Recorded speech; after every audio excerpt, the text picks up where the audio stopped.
High hello friends, நான் உங்கள் SKA பேசுகிறேன். சைனா அதிபர் ஜின்பிங்கை அசிங்கப்படுத்திய Indian army chief general Mukund Naravane. இந்தியாவுக்கு கிடைத்த அடுத்த பெரிய ஆயுத ஏற்றுமதிக்கான ஆர்டர், இந்தியாவின் மொத்த ஆயுத விற்பனையை மாற்றக்கூடிய அளவில் இந்தியாவுக்கு கிடைத்துள்ள பெரிய ஆயுத விற்பனைக்கான டீல். மேற்கத்திய நாடுகளை மீண்டும் சற்று அசிங்கப்படுத்தி அவர்களுடைய சுயநலமான அணுகுமுறையை மீண்டும் மொத்த உலகத்துக்கு எடுத்துக்காட்டிய இந்தியாவின் வெளியுறவு அமைச்சர் ஜெய்சங்கர் வாத்தியாரு அவருடைய பாணியிலேயே மீண்டும் மேற்கத்திய நாடுகளை அசிங்கப்படுத்தியிருக்கிறார். இஸ்ரேல் காசா போராக இருக்கட்டும், ரஷ்யா உக்ரைன் போராக இருக்கட்டும், இந்த இரண்டு போர்களையும் நிறுத்த இந்தியா முயற்சி செய்தால் அதற்கு நாங்களும் ஆதரவாக இருப்போம் அப்படின்னு ஒரு புதிய அதிகாரப்பூர்வமான அறிக்கையை வெளியிட்டுள்ள அமெரிக்கா. இதில் இருக்கக்கூடிய ஒரு பெரிய காமெடியே என்னன்னு உங்களுக்கு தெரியணுமா வேண்டாமா? இந்தியாவுக்கு எதிரான ஒவ்வொரு தீவிரவாத சக்தியும் ஒவ்வொன்றாக கொல்லப்படுகிற விஷயம் உங்க எல்லாருக்குமே தெரியும். அப்படியானால் இந்தியாவுக்கு தீவிரவாத சிக்கல் எல்லாமே முடிந்து விட்டதா என்று கேட்டால் அதற்கான பதிலும் இந்த வீடியோவில் இருக்கு. தெற்கு ஆசிய கண்டத்தில் இந்தியா மட்டும்தான் ஆயுதங்களுக்கான அதிகமான பணத்தை செலவழிப்பதாகவும், அதனால் பல பெரிய போர்கள் தொடங்க வாய்ப்பு இருப்பதாகவும், ஏன் நாங்களே ஒரு போரை தொடங்குவோம்னு சொல்லியிருக்கிறது யாரு? பாகிஸ்தான். அந்த காமெடி பற்றியும் இந்த வீடியோவில் தெளிவாக பார்க்கலாம். எல்லாமே சூப்பர் செய்திகள், அதனால கடைசி வரைக்கும் பாருங்க மை டியர் ஃப்ரெண்ட்ஸ். இன்னும் சைனா அதிபர் ஜின்பிங் அவர் வாழ்நாள் முழுவதுமாக அவரது பிறந்த நாளாகிய ஜூன் 16ஆம் தேதியை எப்போதுமே மறக்கவே மாட்டார். அவரால் மறக்க முடியாது என்ற ஒரு பெரிய செய்தியை மொத்த இந்தியாவையும் ஆச்சரியத்தில் ஆழ்த்தக்கூடிய விதத்தில் இந்தியாவின் முந்தைய Indian army chief general Mukund Naravane ஒரு செய்தியை வெளியிட்ட விஷயம் பற்றி நம்ம நேற்று வீடியோவில் பேசியிருந்தோம். கிழக்கு லடாக்கில் 2020ஆம் ஆண்டில் ஜூன் 16ஆம் தேதி இந்திய வீரர்களுக்கும் சைனீஸ் வீரர்களுக்கும் இடையில் நடந்த மோதலில் இந்திய வீரர்கள் கொடுத்த பதிலடியை சைனா அதிபர் ஜின்பிங் அவர்களால் மறக்கவே முடியாது என்றும், அதற்கு அடுத்த நாள் கொண்டாட வேண்டிய அவரது பிறந்த நாளை அவரால் கொண்டாட முடியாமல் போனதை எப்போதுமே வாழ்நாளில் மறக்க முடியாது என்றும் அவர் மறக்க மாட்டார் என்றும் Indian army chief general Mukund Naravane மிகவும் நக்கலாக பேசி சைனா அதிபரை சற்று அசிங்கப்படுத்தி விட்டார்னு சொல்லலாம். இந்த விஷயம் ஜின்பிங்குக்கு தெரிஞ்சா கண்டிப்பாக இதை தனது ஒரு அவமான விஷயமாக தான் கண்டிப்பாக கருதுவார் அப்படிங்கிற செய்தி உலகத்தில் எல்லா தலைவர்களுக்குமே தெரிந்துவிட்டது. 2020 ஜூன் 15ஆம் தேதி அப்படி என்ன தாக்குதல் தான் நடந்தது அப்படிங்கிறது, தாக்குதல் பற்றி நிறைய பேருக்கு தெரியும். இந்திய வீரர்கள் ஒரு சில பேர் மரணம் அடைந்தார்கள், வீர மரணம் அடைந்தார்கள் அப்படிங்கிறதும் தெரியும். ஆனா இதுவரைக்கும் எல்லாருமே நம்பிக்கிட்டு இருக்கிறது சைனா சார்பில் யாருக்குமே எந்த பெரிய ஆபத்துமே வரல அப்படின்னு உலக ஊடகங்களும் மக்களும் நம்பிக்கிட்டு இருந்த விஷயம் உங்க எல்லாருக்குமே தெரியும். ஆனா அந்த டைம்ல நம்ம வீடியோல ஒரு எக்ஸ்க்ளூசிவ் செய்தி ஒன்று, சைனாவிலிருந்து ஆல்மோஸ்ட் 25க்கும் அதிகமான வீரர்கள் பெரிய அளவில் பாதிக்கப்பட்டார்கள் அப்படின்னு ஒரு எக்ஸ்க்ளூசிவ் ரிப்போர்ட் ஒன்று போட்டிருந்தோம். அதை நம்ப வேண்டியவங்க நம்பினாங்க. ஆனா பலருக்கும் அதில் கேள்விகளும் சந்தேகங்களும் இருந்தது. இப்ப நம்ம ஜெனரல் நரவானே சொல்றதை நீங்களே பாருங்க. Jinping won't forget the birthday June 16th anytime soon அப்படின்னு சொல்றார். X army chief general Mukund Naravane ஒரு நாட்டுடைய, அதுவும் சைனா போன்ற ஒரு பெரிய நாட்டுடைய அதிபரை பற்றி இவ்வளவு அசிங்கமாக பேசுவது இந்தியாவின் ராணுவ தரப்பில் இதுவே முதல் முறை ஃப்ரெண்ட்ஸ். அடுத்த முக்கியமான ஒரு செய்தி, Indian defence exports triumph Bharat dynamics secures major deal from Armenia amidst global achievements. உலக அளவில் ஆகாஷாக இருக்கட்டும், பிரம்மாஸாக இருக்கட்டும், பினாக்காவாக இருக்கட்டும், அக்னியாக இருக்கட்டும், அக்னினா அக்னி பிரைம் லெவல் ஏவுகணை தான், அக்னி நியூக்ளியர் மிசைல் கிடையாது. இப்படி பல ஏவுகணை அமைப்புகளாக இருக்கட்டும், ஏவுகணை பாதுகாப்பு அமைப்புகளாக இருக்கட்டும், ஏவுகணை ஆயுதங்களாக இருக்கட்டும், பல ஸ்னைப்பர் ரிலேட்டட் ஆயுதங்களாக இருக்கட்டும், தேஜாஸ் போன்ற ஆயுதமாக இருக்கட்டும், உலக அளவில் இந்தியாவிலிருந்து ஆயுத ஏற்றுமதி கடந்த 3-4 வருடங்களில் யாருமே எதிர்பார்க்காத அளவுக்கு நடந்துகிட்டே இருக்கு. 10,000 கோடி வருமா, 15,000 கோடி வருமா, 25,000 கோடி வருமா அப்படின்னு எல்லாருமே சந்தேகப்பட்டு இருந்த காலத்துல நம்ம வீடியோக்களில் பல முறை தொடர்ந்து சொல்லிக்கிட்டே இருந்தோம். 50,000 75,000 கோடி அப்படின்னு போனா கூட ஆச்சரியப்படுறதுக்கு இல்லை அப்படின்னு பேசிக்கிட்டு இருந்த காலம் உண்டு. இப்போ நம்ம இந்தியாவில் இருக்கக்கூடிய பாரத் டைனாமிக்ஸ் போன வாரம் பிஇஎல் பற்றி பேசியிருந்தோம். போன வாரம் இல்லை, 2-3 நாளைக்கு முன்னாடி சொல்லியிருந்தோம். பிஇஎல் நிறுவனம் அவங்களுக்கு கிடைத்த டீல் பற்றி பேசியிருந்தோம். இன்னைக்கு பாரத் டைனாமிக்ஸ் நிறுவனத்துக்கு இது ஒரு முழுக்க முழுக்க இந்தியாவுக்குள்ளேயே ஆயுதங்களை தயாரிக்கக்கூடிய ஒரு நிறுவனம். அந்த நிறுவனத்துக்கு கிடைத்த மொத்த ஆயுத டீல் பற்றி ஒரு பெரிய ரிப்போர்ட் வந்திருக்கு. இனிமே பல லட்சம் கோடி அளவில் இந்தியாவிலிருந்து ஆயுத ஏற்றுமதி செஞ்சா கூட ஆச்சரியப்படுறதுக்கு எதுவுமே கிடையாது. இன்னைக்கு நம்ம ஜெய்சங்கர், வெளியுறவு அமைச்சர் ஜெய்சங்கர் அதிகாரப்பூர்வமான ஒரு இன்டர்வியூல சொல்லியிருக்கிறாரு, those people having dominance will create systems that appear fair even if they are not அப்படின்னு. இதுக்கு அர்த்தம் என்னன்னா, உலகத்துல சோ கால்டு சக்தி வாய்ந்த நாடுகள் அப்படின்னு சொல்லப்படக்கூடியவர்கள் அவங்களுக்குன்னே ஒரு சிஸ்டத்தை கிரியேட் பண்ணிக்கிட்டு அதுதான் நல்ல சிஸ்டம், அது நல்ல சிஸ்டமாக இல்லாமல் இருந்தால் கூட அதுதான் நல்ல சிஸ்டம், ஒரு ஃபேர் சிஸ்டம், அதாவது யாருக்குமே எந்த ஒரு தீங்கும் இல்லாத சிஸ்டம் அப்படின்னு அவங்களே நம்புறதும் மற்றவங்களை நம்ப வைக்கிறது தான் ஒரு பழக்கம் ஆயிடுச்சு அப்படின்னு அமெரிக்கா, யூகே இது மாதிரியான நாடுகளை ரொம்பவும் சாதுரியமாக, சாணக்கியத்தனமாக, மறைமுகமாக தாக்கி இருக்கிறார் ஃப்ரெண்ட்ஸ். ஐரோப்பிய யூனியனாக இருந்தாலும் சரி, நேட்டோ போன்ற அமைப்புகளாக இருந்தாலும் சரி, முக்கியமாக அமெரிக்காவை மையமாக கொண்டு பல நாடுகள் இயங்குது. பார்த்தீங்களா?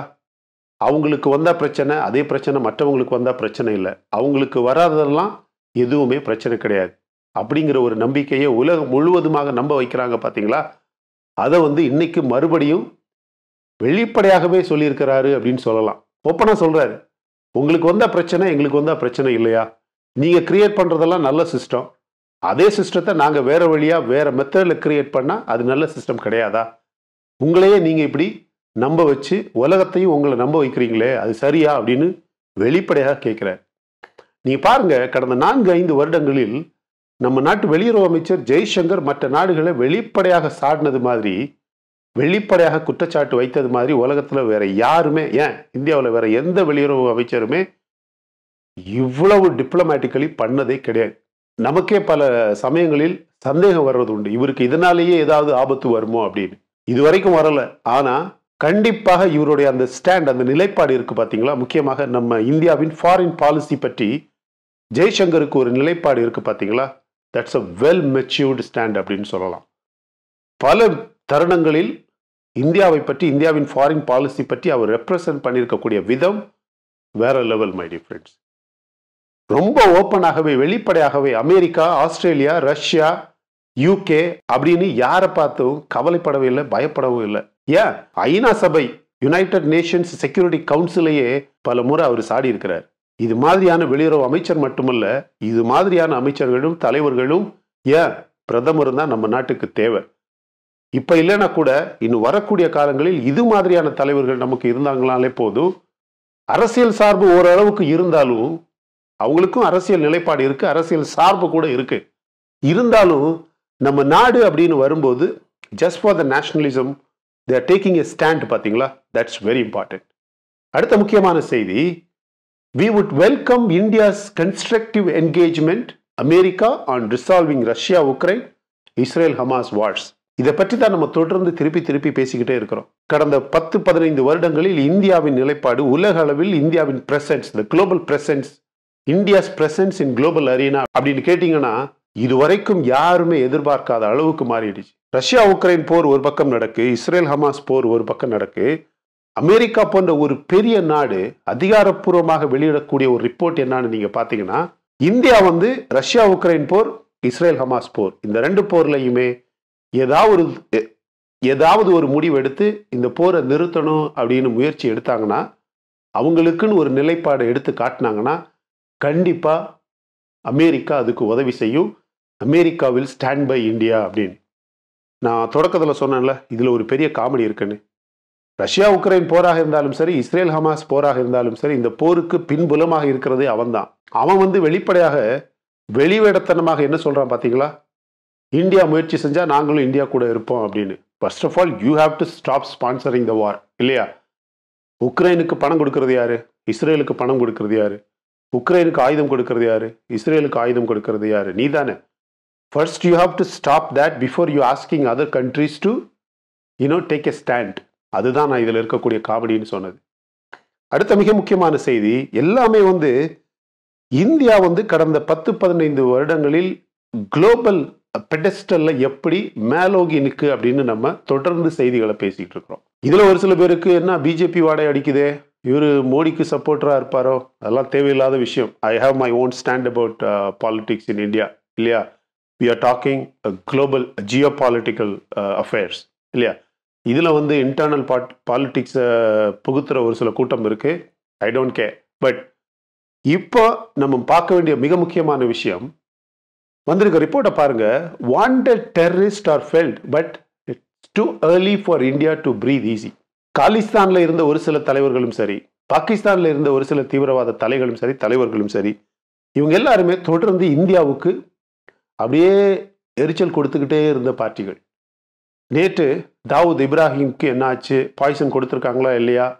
உண்மையிலேயே சாகக்கூடிய நிலையில் இருக்கிறாரா அப்படின்னு பார்த்துருந்தோம். அப்போ அந்த காலிஸ்தான் தலைவர்கள், பாகிஸ்தானில் இருக்கக்கூடிய ஒரு சில தீவிரவாதிகள், 370 ஆர்டிக்கிளுக்கு என்னாச்சு அப்படின்னு உங்களுக்கு தெரியும். எனவே கடந்த ஒரு சில வருடங்களில் இந்தியாவுக்கு எதிராக யார் யார் எப்படிப்பட்ட தீவிரவாதங்கள் செஞ்சுக்கிட்டே இருந்தாங்களோ அவங்க எல்லாருமே அந்த தலைகள் எல்லாமே ஒவ்வொன்றா கீழே விழுறதை நீங்கள் கேள்விப்பட்டிருப்பீங்க, பார்த்துக்கிட்டே இருக்கிறீங்க.